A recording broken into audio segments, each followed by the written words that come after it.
بەناوی خوای گەورە و میهرەبان دەنگم باشارێ لەوەی پشتەوە هیچی بێژم زۆر پێ خۆشحاڵم ینی گەنجانی هەولێر ئەمە پێویستمان بەیەکتر هەیە ئەگەر کەمێک یارمەتیبی یارمەتیان بدەیت کە ئەو عنوانی دانرایە بوون بە سەرکردا لە ڕێگەی فەلسەفە کاتە بوون بە سەرکردا هەوەنتە نییە هەر لە یەک ڕێگا یعنی ڕێگای زانستی دەوێت ڕێگای سیاسی دەوێت ڕێگای کۆمەڵایەتی کۆمەڵێک ڕێگەیە ڕێگای فەلسەفەس یەک لە ڕێگەکانە یان یەک لە مەرجەکانە کەواتە وردەکاریی زۆری دەوێت خۆی سەرکردەش بە پێی حەزمی یان دەتوانانی بێ سەرکردەی عائیلە ڕەنگە جوولەکی زۆری نەبێت یانە توتێ لە ناو عەشیرەتە سەرکردەیەکی خەفیفی مەحەلیبی ڕەنگە هەر جوودشی نەوێت ڕاستەیە و بابەت پێگەیەکی هەیە لەو عاشیرەتەی تو لەوێت تەواوڕاوەی نە جوودی فەلسەفی دەوێت نە زانستی دەوێت نە علومی عامەی دەوێت بەڵام ئەگەر پێی لە چوارچێوەی مەدەنیەت پێ بگەیت کە ئێستا بوارێکی زۆر هەیە کۆمەڵگەی جارە تەنها کوڕەوالی و کوڕە ئیمپراتۆر یان لە ناوەمە پێیان دەگە کوڕە ئاغا و چێپا تۆزێک مەجالێ بوو فەقیر و هەژار قەت ئەو مەجالەی نەبوو بەڵام ئێستا خۆشبەختانە ئەو مەجالە کرایتەوە بە تایبەتی لە ئێستای کوردستان بۆشاییەکی زۆر هەیە یان بەدیوێکتر دەتوانین بێت ئەو واقعی ئێستا لە پێش چاوتانە واقعێکی کاذیبەیە واقعێکی حەقیقی بەڕێوەیە کە پێویستی بە سەرکردە هەیە بوون بە سەرکردەش ڕاستی ئەوانە بە قەرار و بە قسە و بەو وەزعە سایکۆلۆجی ئەم گەنجی کورد دەبینم زۆر بەپەلەیە دەیەوێ عەسرێ هەتا ئێوارێ شتێک بەدەستبینی ئەوانە ڕەنگە هەندێک ئیشەری وادی ئیشی ئانیە ئیشەکەی ساعتێک دەوێت سبەی دەوێت مانگەچێت بەڵام خۆت بیناکەی لە بۆ سەرکردایەتی ئەو سەرکردایەتی مواصفاتی کاریزمی هەدی ئەو سەرکردایەتی کە متمانە دروستکردن هەدی زۆر خەرەکەی ڕەنگەی پرسی دەوێت وەڵاهی ئەمێ ئێستا ئیشەی دەنێن دەستانێن ئەمن وا دەکەم تەبعاً بە عیبەکی خۆمان پێ میلەتی کورد لەو 20 ساڵی تووشی نەخۆشیێکی نێرجسی بووە نێرجسی یعنی تەماشا دەکەی هەموو کەس ڕای دەخۆیت هەیە هەر عاشقی خۆیت هەدرێ ئیشی بێن یەک غەڵەتی تێدا ئەسڵ لە ساعتێکی سێ چارجار بەس ڕەسمی خۆی دەکەیت چ گەنجی کورد چ گەنجی کەیت و زۆریشی حەز لێیە ئیشارە بە ئەقوالەکانی وی بکرێت بێن وەڵای بەس قسەی ویتەوە یعنی ئەوە زۆرێکە لە نێرجسیەکەن تەماشا پێی لەبەر هەندێش ئەفریقا گەلە زۆرە لە ناو خەڵکی کوردستان بە هەر یەکە و دەرەیە من بێ ئەوەی بینای خۆشیکردنی ئەگەر زۆر ورد بنەوە ئەو سەرکردانی کە دروست بووینە ئێستا زۆربەی بەرهەمی کۆمەڵگەی سەدەی بیستە سەدەی بیست و یەک کەمتر توانیتی سەرکردە دروست بکات وگە کۆمەڵگەکە لە زک کەوتووە نازانم لە هەولێر ئەو قسە هەیە لە زک کەوتن بکوری چۆن ئافرەتجارەیە تەمەنەکی دێت سەری توانای منداڵبوونی نامینێ دەرێن لە زک کەوتووە مستەڵەحێکی طبی قەدیمە طبی تقریبا کۆمەڵگەی کوردی لە سەدەی بیست و یەک ئەگەر تەماشاکەین توانای دروستکردنی سەرکردە و کاگیر و زانا و فەیلسوفی لە کوردستان زۆر کەمن یان تقریبا دەتوانین بڵین نەمایە کاتە ئەوەش بەشەکە لە کێشە لە یعنی تەحەدیەکانی پێش بوون بە سەرکردەیە زەنگ بوونی سەرکردە لە ناو مەیدانی عەسکەری یان لە مەیدانی حیزبی یان لە کۆمەڵگەی تر لە کۆمەڵگەیەکی وەکو ئەوروپا لەگەڵ کۆمەڵگەی کوردی زۆر تایبەتە لێرە ڕێگەیەکی زۆر تایبەتی هەیە بوون بە سەرکردن لەلایەک ئەوەندە زەحمەت نییە دەفەت زۆرە لەلایەکەش وردەکاری دەوێت ڕاستەکەی زانینی دەوێت ئەنی بەلای کردنی ئەوەی کە ئێستا لێرە ئەم نازانم چێ بەتەمای ئەوەیە کە ئەوەکەنی ئەو مەوزوعە دەبی مامۆستایەک هەبینە نزیکەوە یعنی شارەزای ئەوەی بی پارێزگاری لە سیرەی خۆت سیرە معنایەکی تایبەتی هەیە لە بعدی بوون بە سەرکردایەتی. پێش هەموو شتێک دەبی زۆر بە متمانە کاردەم ئەتوو یەک لەوانە بی مەسلحەتی عامە خێ سەر مەسلحەتی خاص کاتێ بە معنایەشکە یعنی خۆویست نەبی خزم دۆست و هەر خۆت و بەپەلایان کەمێک شار بیتەوە لە هەندێک هەنگاو لێت بەتیار کرد یعنی جددینی لە ئیشەکە و ئەوانی دەوروبەر ئەو هەنگاوانیان بە جددی لە تۆ بینی و شودرێژ بی ڕەک شجاع و نەترس چیت بی هەر بەعکس ئەمە لە هەولێری شتی بەسیط هەیە هەرچی من زۆر لێ دەترسێ یعنی هەتوانی سەردۆشە یعنی مادەم ئەو ڕێت و درێژە دەکرێت بیبڕی نابی لە وردەشتان ئەو جیدا دەستگەر دو سێ نەفەر لێ کەستان سەردەمی حیزبی بەعسەکان نەبینێ سەردەمی حیزبی بەعزانی چەند پرسن دانیشتێکی وها باید هەر کەرت و وێرانە نەدەتوانی سێ کەس پێکەوە دانیشت ئەسا چاکە یان هیچ لە قۆڕی یعنی پرسێ نییە ئەو وەقع یعنی ئەو معاملە بەڕێی من عاملێکی گەرە زەعیفە لە پرسی گەنجان لە ئەو کۆمەڵە مواصفاتی عامە ڕاستی بەڵام کامە ناوی دەدەی لە ڕێگەی فەلسەفە کاتە دوو ئیشی ئەساسی لێرەیە یەکیان ئەوەی پێی دەبێت جەنەرال سۆلیوشن واتە لە بۆ ئەوەی بێ سەرکردا لە سەرکردەی بچووکتر ببیە قاعیدەی حیزبی ببیە مرشیدێکی کۆمەڵایەتی ببیە کەسایەتێک ببی ناوبانگێک هەبی ئەعلانیەکی گەورە هەموو ئەوانە لە ڕەهەندی فەلسەفی ئیشێکی پێویستە ئیش پێی دەبێت زانیاری فەلسەفی لەسەر ئەوەی چەند دەقەیەک ڕادۆسی لە دواییش چار مەدرسەی جیهانی هەیە لە بۆ پێگەیاندنی سەرکردان لەسەر ئەویش ڕادۆستی کەمە گوردەکاری پێی دەوێت دوایە دەکەینە قسە و گفتوگو طبعاً ئەم زۆر جار و پرسیارە لە میش کرایە گەنج دەرێ ئەرێ لە چێ ڕادەست پێ بکەم خوێندنەوە سوالێکی زۆر زۆر گرنگە چکە هەموو کتێب و یعنی گەنجەکەش نازانێت لێ چێ ڕاست بکات بەس ئەوە بەختیشتان لێ ها ئەم بەبیرم دێ سەردەی مەنە کتێب هەبوو یان داوای کتێبێک کردا باە نەبوو وڵام لە شوێنە بووین بەبیرم دێ لە کەلەنە شاخەچی ئەومان لێ عاسێ بوو ئەرێ ئەندامانی کۆنگرێسی ئەمریکی ژمارەیان چەندە هەر چەندی لەو کوردستانی پرسیمان کەس بێت تا بە بروسکە لە بۆ سەرکردەکمان نات جوابیان ئێستا تو حەز لێری هەروەها دەکەی ئەندامانی کۆنگرێس لە بۆ دێتەوە بەشی دیموکراسی بەشی کۆماری ئەسڵەن نوێنەری ویلایەتەکانیش لە بۆ دێت یعنی زانیاری چەند ئاسان زانیاری سەردەمیمە لەگە سەردەمی ئێستا گەرم هەبوو وەڵا ئێستا ئێوە ئێستا هەموو خۆی دەسووت خۆنیەم ئەندەک معلومات هەیە نیست منهەجێک هەیە لە بۆ خوێندنەوە ئاگاتان لێبی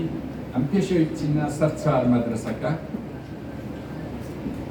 ئەوانی کە دەیانەوێت ببنە سەرکردا دائیمەن وەکو خەڵکیتر نابی کەسی طەبیعی بێت لە ماڵەوە جارێ دەبی زۆر نمونە بێت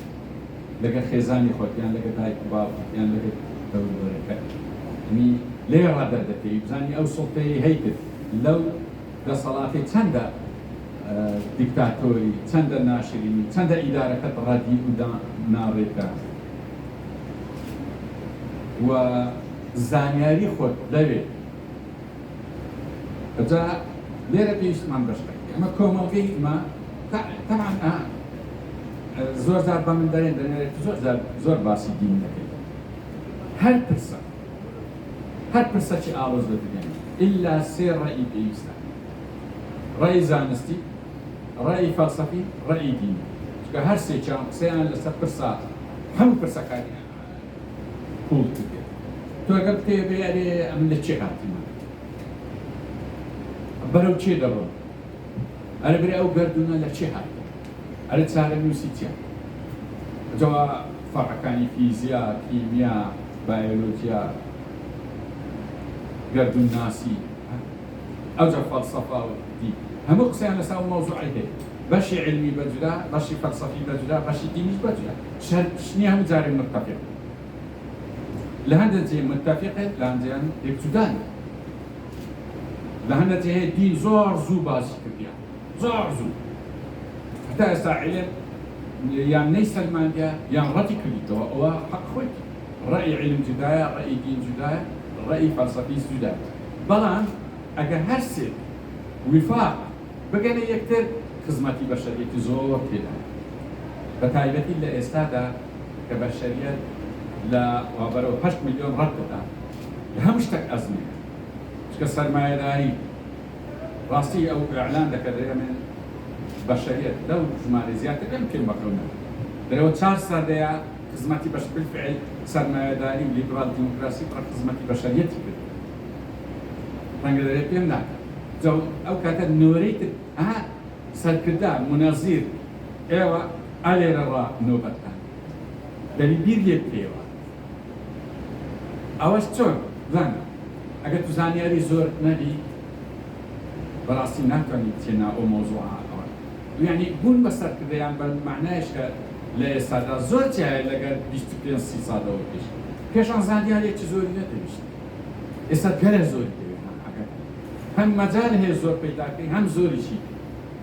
جەم دەگەڕێمەوە سەر ئەو بابەتەی کە کتێب خوێندنەوە یان پەیداکردنی زانیاری ئەو زانیاریانی کە بوویتە عەبەسی خۆتانی لێلاتن عەبەسی چۆنە یعنی سوودە چنمان نەک بێکەلکە بەڵام لەو منهەجەی عەبەسیە یعنی بیخوێنیەوە نەخوێنیەوە سوودە چینی بەداخەوە گەنجی کوردی زۆر یەقەی کتێبی ئێستا لە ڕووی فەلسەفی نیچەی گرتیە هێگڵە کۆمەڵێک فەیلسوفن بەڕاستی ئەوانە فەیلسوفی گەورەش بەڵام ئی سەردەمەک لەگەڵ سەردەمەی جدایە لە چێت حەز دەکەم لەوەی ئەگەر باش جێ لێ ڕانەگرن ئەو مەنهەجە مەفهوم نیە تێگەیشتن لە فەلسەفە لە پێش نەزەری بیگ بانگ تیۆری و لە دوای بیگ بانگ تیۆری 100% فەرقی هەیە ئەو کتێبانەی پێشی نەزەری ئێستا دێمە سەر بیگ بانگ تیۆری ئەو کتێبانەی لە پێش بیگ بانگ تیۆری نووسرایتەوە ئێستا هیچ سوودەچی نیە سوودی تاریخی هەیە بیخینەوە یعنی شتێکی هەیە بەڵام ئەو لەسەر ئەساسی نەزەریەک ئەوانەی دانایە زۆر جودایە لەگەڵ ئێستا بزانە ئەجا ئێستا ئەوە گرنگە ئەو منهەجەی پێتان پێشووتر وچە نەزەری زانستی و فەلسەفی نەک دینی دینی ئەو وچە نەزەری پێی وابوو ئەو گەردونە ئەو بوونەوەیە هەر هەبووە و هەر دەمینێ سنووریشی نییە کاتە ئەفکاری چی لەسەر دروست دەبی ئەفکاری ئەوەی لەسەر دروست دەبێت هیچ پێویست بۆی نیە لە دین پێچەوە لە خوای پێچەوە لەبەرەوەی هەر هەبوو هەر دەمینێ ئەو سواڵی بنێریشێ دروستی کردیا هیچ معنای نیە لەبەر هەندێ ئەو کتێبانەی مەسەن کتێبەکانی ئەنجلسە کتێبەکانی مارکسە کتێبەکانی فۆرباخە کتێبەکانی دانتیە داروی پێر داروینە پێشە هەرچی ئەوانەی دەخینی ئەو پێشێ و نەزەری دروستبووە ئەوی ئێستا کە زۆر سەرگەرمن گەنجی مادەی خوێنتەوە پێشێ و نەزەری دروستبووە ئەو ئەفکارە فەلسەفیانەی بیناکرایە لەسەر نەزەریەی گەردوونی بێ سنوور و بێ تەمەن معلوماتك دەدات زۆر جودایە لەگەرەوەی کە لە دوایە ئەو ڕووداوەی لە ناو مەیدانی عیلم ڕوویدا کە دەرێ ناوەڵا طبعا لە پاش سەدەی بیست نیوەی سەدەی بیست بەو دوایە ئەو جا گەشەی کرد ئەو نەزەریە دەرێ ناوەڵا تووری درێژە لە ئەوەی فیزیای خوێندیە لە دیادەی دۆبلەر دەستی پێ کرد ئەوە زۆر توور دەجا ئەوەی دانێن بەڵام ئەوە بڵێ نەتیجەی نەزەریەکەتان پێ دەرێن کە زانست هاتە سا ئەو ڕەئیەی دەتوانێت بێن هاتە سا ئەو ڕەئیەی دینی چکە دینەکان هەموو دینەکان ڕەیان وا بۆ ئەو گەردونە نەخێر سنووردارە نەخێر دروستکراوە و نەخێر تەمەنیشی لێیە یعنی دینی مەنداییەکان کە یەکەن دینی بەڕاهمای هندی دینی کۆنفۆشیەکان دینی سینی و کۆری و ئەوەکان دینی ئەوروپیەکان کە لە تاڵیز ڕادەست پێ دەکات تقریباً لە چوارچێوەی فەلسەفا و لە باپیرەی ئەفلااتون هەندێک دەڵێن نەبیە پێغەمبەر هەندێک دەڵێن ناوڵە هەر چاکساز بووە یعنی ئیدریس پێغەمبەر کە لە ئەوروپا ئەدەبیاتی ئیدریس پێغەمبەر لە ئەوروپای زۆر باویە زۆر ینی مەدرسەی فەلسەفی ئەوروپا تقریبا دەتوانین لەسەر ئەوەی متأثرە بە تەورات بە موسا و بە ئیدریس ئەگەر بەوردی تەماشاکەی بەو دوی زیاد بووتر کێشیاندا هەیە بۆوانە متأثر نییە بەسەر بەخۆن ئەوانە هەیە مەبەستم وایە ئاینەکان تێکڕای ئاینەکان ئینجیلە تەوراتە حتا کتێبی زەردەستیەکانە کاوەش کتێبەکی ئاسمانیە ینی دینی ئێزیدیەکان هەردوو کتێبیان مەسحەفی ڕەش و جرێوە هەمووی با یەک قسە هەمووی بازبەوەیەکە کە لە ئەسڵدا ئەو گەردونە نەبووە دروستکرا وە تەمەنیشی هەیە کەواتە ئەو نەزەریە کە تەسبیت بوو کە ئێستا بووە بە شەکلە حەقیقەتی عیلمی فا ئەو کتێبانەی پێشەوەی دووسرایە کتێبە فەلسەفیەکان لە ڕووی بەنهەجی سوودەچینەوە کاتە تو دەنی ئاگاداری ئەوی کتێبەکانی پاشی ئەو نەزەری بخوێنەوە بۆ ئاگاداری ئەجا کتێبەکان چی عالەمی ئەوروپیا چه عالەمی ئیسلامیە چی هەر شوێنەکە هی ئێستا بخوێنەوە کەواتە یعنی حتا ئەوانەی ئەهلی دینیشن ئاگاتان لێبی ئەو گۆڕانکاریانەی بەسەر فقهی دینی هاتیە یەکجار زۆرە ڕاستە دین بەخۆی گۆڕانکاری بەسەردا نایە سابیتە هەموو حەقیقەتێک سابیتە هەموو حەقیقەتێک لە بۆی ڕەخنەتان نەبی حەقیقەت لە جێی خۆی لە شوێنە خۆی مطلق و سابیتە بەڵام کە دێتە لای ئینسان دەبتە نسبی ئاگاتان لێبی ئەوانە دەقیق دوایە یەکە نەسبێ ماڵتە ئەو هاتۆ هاتۆ بە دەقیقی پێم ئەوە پێتان دەرێم ئەپار ئەو کتێبانە ئەوە زۆر گرنگ بوو باسم کرد یەک لە مەنهەجی خوێندنەوەکە ئەو کتێبانەبی پاشتی ئەو کتێبە فەلسەفیەکان ئەم عیلومەکانم نەگوتێ بەڵام بە گشتی چ کتێبی دینی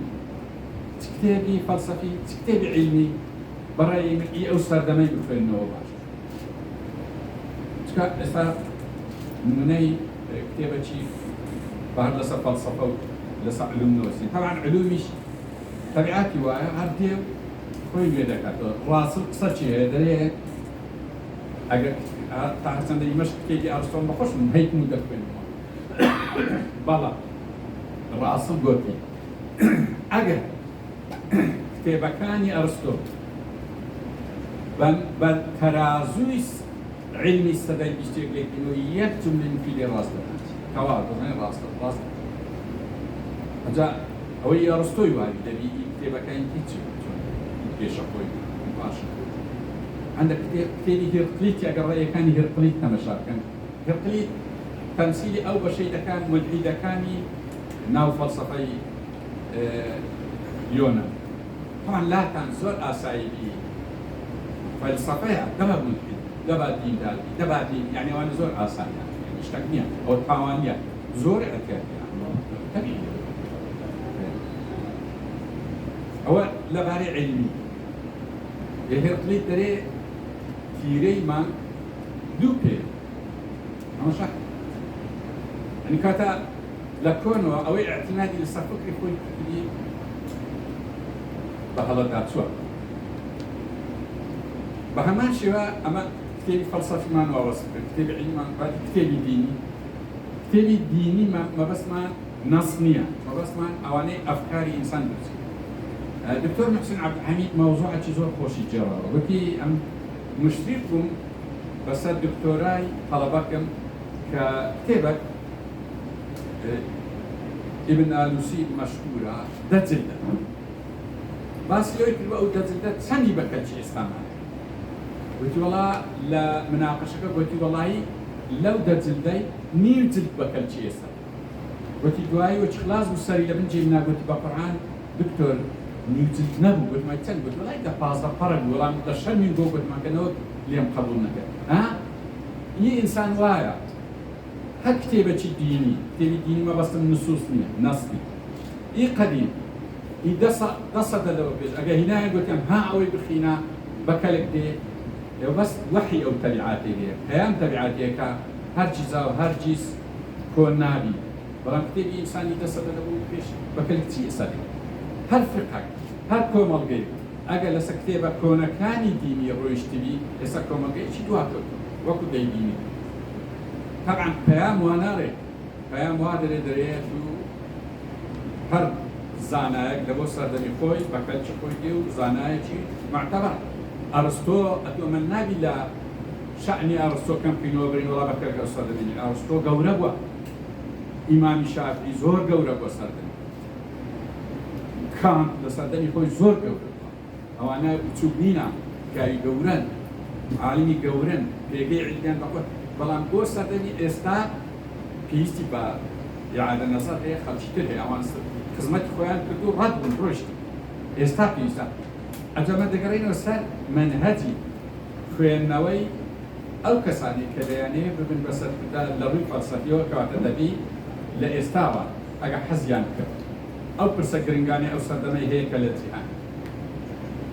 چکە تو سەرکردا ڕاستی نقطەش کەش هەیە ڕەنگە لاتان مخواجی سەرکردا اختصاصی نییە نابی برێم اختصاصن بڵا فلان شتانە حەزکەریان کە ناوت سەرکردەیە دەبی هەمووی بزن کۆمەڵێک موضوع هەیە اختصاصی تێدا نیە سیاسەت تێدا نیە ئیسلاح تێدا نیە بانکخواست تێدا نیە ئەوانەی کە دەرێن اختصاص تەنها ئەوانەی علوم المجەڕەدە تەکنۆلۆجیا ئەوانە تۆپ ئەوانە دەبی اختصاص بێ نابی قەدیبەکی چاو بێ عملیاتن دەبوو بۆ دکتۆر ئازادوان لێرێکە ئەو اختصاصی عملیات نابی ئەوەی بکە بەڵام سیاست مەدار چاکساز فەیلسوف هەرچی ئەوانەوەی نیە اختصاص دەبی هەمووی بزانێ ڕاستی بە تایبەتی دیندار ئەم پێم عەجیبە دیندار هەیە دەرێ من وڵا سیاست اختصاصی من نییە یان گەردون اختصاصی من نییە کاکە بەس ئاەتی قورئان هەیە یەک ئاەت باسی گەردون دەکات باسی جیۆلۆجیا دەکات باسی سۆسیۆلۆجیا لە دەرکەدان هەیە چی نا زۆر یعنی کاتێک دەبی هەمووان بزانێت ئاگاتان لێبی لەسەر اختصاصێک ناگەڕ ڕاست دەبی خۆتمان زۆر دەبی لە سیاسی ئەو جەمە بەسنەی ئێستا دەبی لە تاریخ بزانێت لە قەزەی کورد بزانێت لە عیلاق مەسەڵەن لە کوردستان دەبی لە عیلاقەی قانونی و سیاسی بینی عێراق و هەرێمی کوردستان بزانێت دەبی بزانی ئومەم متحیدە ئەساسەکانی چیە دەبی بزانی کورد لە بۆ چی نەبووتەوە دەبی بزانی نظامی مەجلیسی ئەمن چیە اتفاقیە دووەریەکان چیە پرۆژەکانی چاکسازی لە شەرق ئەوسەط نۆیە دەبی بزانی چیە ئەنێ ئێستا ڕەنگە لە سەتا نۆهەتی لێرە لێی بپرسن برێم ئەرێ ناوی دوو پرۆژەی چاکسازی شەرق ئەوسەط لەوە بڕێ ڕەنگە نەزان ئەم نارێن هەموو شتی ئەم برێ سەتا نۆهەت ڕەنگە ڕەشکە زیاد بکات تا سەتا نۆهەت پێنجی بچێت ئەوە نابی بەڕاستی ئەم بۆ تەمەنەکتان ئێستان بۆ یعنی ئەوە بووینە ئەدی چی ئەو لە جیان هەیە هەیە ئەلەو تەمەنی بەزەوە ئەوە هانتان نەدا بن وڵای لە ئێستاوە دەبینی نا خۆبی ناکرد ئەوە لەبارەی خوێندنەوە لە نقطەکمایە لەبارەی مەدرسەکانی پێگەیاندنی سەرکردە چار مەدرسەی ئەساسی ئەمە باسمان کرد گوتمان لە ڕووی پرسە گرنگەکان سێ ڕێی هەیە دەبی هەر سێکی بزانێت ئەگەر یەکیان نەزانی نەقوستانی ڕێی زانستی ڕێی فەلسەفی ڕێی دینی یەکێکیان نەزانی نەقوستانی معنی بەحسەکەت تێڕوانیەکەت کامل جۆکێک خۆتە لەسەر هەموو کەسی واجب نییە بێتم چیش بۆ ئەم هاتیمە دنیای نیوڕانی زۆر خۆشە برنج و فاستەی خۆم شێش کۆکانی دەکەین و سوێنی خۆم هەرستن دەگوڕان خۆش بەڕامان با وەختەکەمان کرد بەرە بابە ئەو وەختا هەوەنکەیە وەست تەماشای تو چ دەبۆ بەس دەزانین چیا ئەوە لە دوشێتی کردەوەم باس بکەین بەس سەری ئینسان سەر چکە عالمەکیان دەریکی گوتی وەڵایی ئەمن سەری ئینسان پێ دروست دەکرێت بەڵام نزیکەی 15 میلیارد عملم پێویستە لە ناو سەری ئیش بکات چاو جێ ئەوی بکات کە لە سەرەکەشی گوتی گچکەترینیان چ کوڕی ئەرزی بێت زان چیا 8 سانتیمەتر مکعب لە دروست 2 میلیۆن دەماری بۆ خۆت کە چاوت برن دەکەیت بە ئەستەم نووی دەکەیت هەزاران قانون ئیش دەکات دەزانین ئێستا بە ئەو بەشەی لە ناوە خۆی ناو جسمی ئینسانی كلا إرادي كأمر لا إرادي يعني قسمك بدست خۆمان ئەوە من دەستم بردو بەس قسمك ئیش دەکات لە جسممان لەناو جسممان معیدەیە پانکریاسە جەرگە گەلە زۆرە ڤیدیۆیە دەستە خۆت ها کاک ئاینشتاین ها مام ستیڤن هۆکینگ ها برای بەڕێز کارل مارکس ها داروین بدەمەوە دەستە خۆت یەک لەحزە بە خۆت ئیش بکە یەک لەحزە دەم یەک فەوری دەم نازانین تۆ جیهات بکات لبرهندي لا دق هاي تشكوشي دري غرم لنا مثلا ونسي خلقه يعني في العادي مقصوي اغاشي دخوينيا لنا جسمي اما تشون ايش كده تشون ما تشو اوتوماتيك كمان لنا خلقي ناس براسي هو تمدي ولا انجيلش او تمدي ولا كنزاره باش بس هذيك كمان انا يعني او ينال بشر قال لي تزاني أو شيء دكي تزراعة دكي وتزاني أتي أو تريو كما تي برهم تيني أقليت قانونك إيش دكا لجير زيني أقليت نظامك لجهان ولا قرطون لبو أرز تصفيق لا أجابي هذا مثلا ما أودر والله من دبرهم هاي أودر هو يتوقع أتو أقلي أو شون درستني باسي يعني أول من أنا كلبو إنساني تيني إنساني بقى قديم ما بس أويا يوينية تبي والله تيرم خاطر كل أباب ياسج في وقت كي يجي أو وقتها تزهي تنزل أو وقت يجيني أو وقت أويا أتو واقع خدمتي بشرية كل أنا من لو ناحي ما مصيرين يعني هم ذلك ما مصير دعاء كادر يا رب كفاية مسلمات بدر ما مصير كرت أفرع عن كبرياء كفاية هم بشرية باريس وهيك وتواضع يعني إنسان خدمتي بشريتك يعني كسك لهندستان إيش جاني هيدا تبدين الرأي إيش جاني كسك لأمريكا للصين فقير وهجاء مظلوم ليه هالمظلوم ظالمي أوي لك ظالمي كل سنة فرق يعني ظالم لهم تيجي ظالمة مظلومش لهم تيجي بس أول روانجية تمشاي طبقات تمشاي ما بس أنا أو موضوع الرنجة هي زور دايتر النبي دايتر قوية تهلا كاتشي دامري ناوي دوا تدواز دروش خزم كسي دواء قام بلا معاني أستيرك شكاني تاريخ كمشاكل نماري أنا بقول مارو سامان دار كانش أصلا ناي بخرافة دي بلا معاني أهل علم أهل فلسفان أو أنا ناوي أن ما أود الدنيا فقرأي أخيري أو شهر مدرسة كباسم أو حربا لي شهر مدرسة هي التي بيعني سد مدرسة ليبرال ديمقراطي كمدرسة تجربة غربة مدرسة شيوعية كبينما لجت السوفيت لا بيشتر براستي مدرسة كا هونتانيا سيد سقيبري على الروي كا خاصة الروي بلام خدش بيبيان ها مدرسة شيوعية مدرسة شي زور بقوة بلام سركوتونا بس دتوانين هالبرين هتا استاج يعني لا ريزي مدرسة كان مدرسة سي مدرسة سوشيال ديمقراطة مدرسة تارا مدرسة آينية هتشار مدرسة سيان هي لسبب يعني سكتة هذيك وكبري زورك لا تعليمات يعني لو كمل كردي دنيا بين أو مدرسة مان بيستا كبروردي زيادة كده أو مدرسة مان بيستا كدتواني قاعدة كي كمل كيف وبروردكي أو صراعي لناو ضلي لناو ناخي إنسان هي لبين عقل ونفس هوب كان عندنا ناو موضوع جسمي إنسان درسينا يولين رأي عالم الصغير لبروي تعطينش في قولي كده قوانين الطبيعي كده إيش ده جسمك كده عقلي كده روحي كده قلبي كده نفسي كده زورني من أمر هشتن علوم فلسفة لو باري سطع بينجي لتسمي إنسان نقش وآغا سطع بينجي لو هندي بخش عندنا علوم ئەگە بەحر بی ئەمە قەترەی لێزن بیت وایە ئەو زانیاری و نهێنیانی لەناو ئینساندایە ئێشم قەترەی لێ بەڵام ئەوەی لێ دەزانین کە ئینسانی بە پەروەردە لەگە ئینسانی بێپەروە ئینسانی سەلبی لەگە ئینسانی خراپ یان چاک خراپ چۆن ئەو معادلێ ئەگەر عقلت زاڵ بوو بەسەر نەفەس ئەو ئینسانێکی ساڵ و چاک واضحة أجر عكس نفس زال بساعتك وإنسانة قندري دزي لقى مجال بول شرمية هاي الليرة هي الليرة واحد بس مجالي